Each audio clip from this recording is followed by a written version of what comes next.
Kalikavu Pandikkad underpass യാഥാർത്ഥ്യമാക്കാൻ നാട്ടുകാർ രംഗത്ത്. നാടിന്റെ ചിരകാല സ്വപ്നമായ നിലമ്പൂർ ഷൊർണൂർ റെയിൽവേ ലൈനിൽ ആക്കുംപാർ കാക്കാത്തോട് റെയിൽ പാലത്തിന് സമീപമാണ് നീരട്ടിമുക്ക് അണ്ടർപാസിനുള്ള ശ്രമം നടക്കുന്നത്.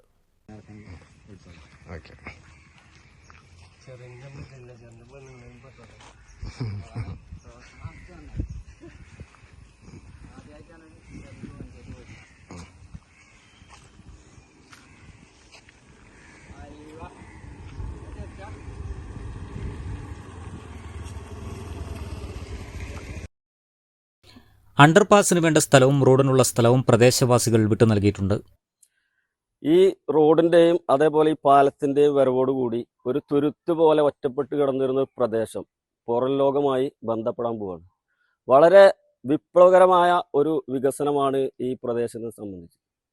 അതുമാത്രമല്ല, ഈ പാത ഈ പ്രദേശത്തിന്റെ മാത്രം വികസനമല്ല, 4 പഞ്ചായത്തുകളെ ബന്ധിപ്പിക്കുന്ന പ്രധാനപ്പെട്ട ഒരു പാതയായി ഈ പാത മാറാൻ പോവാണ്.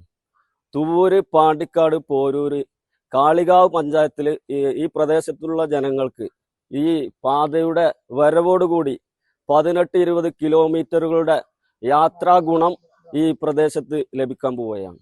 ഈ റോഡിന് വേണ്ടി ഈ പ്രദേശത്തുള്ള ആളുകൾ സൗജന്യമായിട്ടാണ് സ്ഥലം വിട്ടു നൽകിയിട്ടുള്ളത്. ഞങ്ങൾക്ക് ഒരു പാലം കിട്ടിയിട്ടുണ്ട് ഇപ്പോൾ കാക്കത്തോടിന്. അത് MLA ഫണ്ടിൽ നിന്ന് കിട്ടിയതാണ്. ഒരു 40 ലക്ഷം റുപ്യയും അതിനപ്പുറച്ച് റോഡായിട്ട് 10 ലക്ഷം റുപ്യയും കിട്ടിയിട്ടുണ്ട്. ഇനി ഞങ്ങൾക്ക് വേണ്ടത് റെയിൽവേൻ്റെ ഒരു അനുമതിയാണ്. ഇന്ന് കാളികാവ് പഞ്ചായത്തും പാണ്ടിക്കാട് പഞ്ചായത്തും തൂര് പഞ്ചായത്തും പോരൂർ പഞ്ചായത്തും 4 പഞ്ചായത്തുകൾ യോജിപ്പിക്കുന്ന ഒരു ഏരിയയാണ് ഞങ്ങളുടെ ഏരിയ. ഒരു 10 കിലോമീറ്ററോളം ഞങ്ങൾക്ക് ലാഭം കിട്ടും. പിന്നെ ഞങ്ങൾക്ക് പള്ളി, മദ്രസ്, സ്കൂള് എല്ലാം ബുദ്ധിമുട്ടാണ്. ഈ റെയിലിൻ്റെ തടസ്സം അങ്ങനത്തെ ബുദ്ധിമുട്ടാണ്. ഇതിന്റെ ഭാഗമായി റെയിൽവേയുടെ ഇരുപുറങ്ങളിലും റോഡ് നിർമ്മിച്ചു. ഇനി റെയിൽവേയുടെ അനുമതി മാത്രമാണ് ലഭിക്കാനുള്ളത്. പാണ്ടിക്കാട്, തുവൂർ, കാളികാവ് പഞ്ചായത്തുകളിലെ നിരവധി കുടുംബങ്ങളുടെ വർഷങ്ങളായുള്ള ആവശ്യമാണ് ആക്കുംപാർ റെയിൽവേ അണ്ടർപാസ്.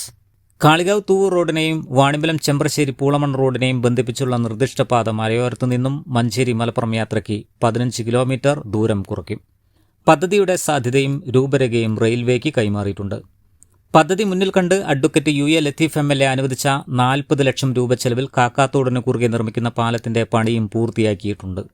AP അനിൽകുമാർ MLAയുടെ ഫണ്ടിൽ നിന്നും അനുവദിച്ച 10 ലക്ഷം രൂപ ചെലവിൽ അപ്രോച്ച് റോഡിന്റെ നിർമ്മാണവും നടന്നുവരികയാണ്. News bureau, Kalikavu. Bismillah rubber nursery, farm and gardens, Vaniyambalam. Laiba wedding centre, Pookkottumpadam, Wandoor, Karuvarakundu.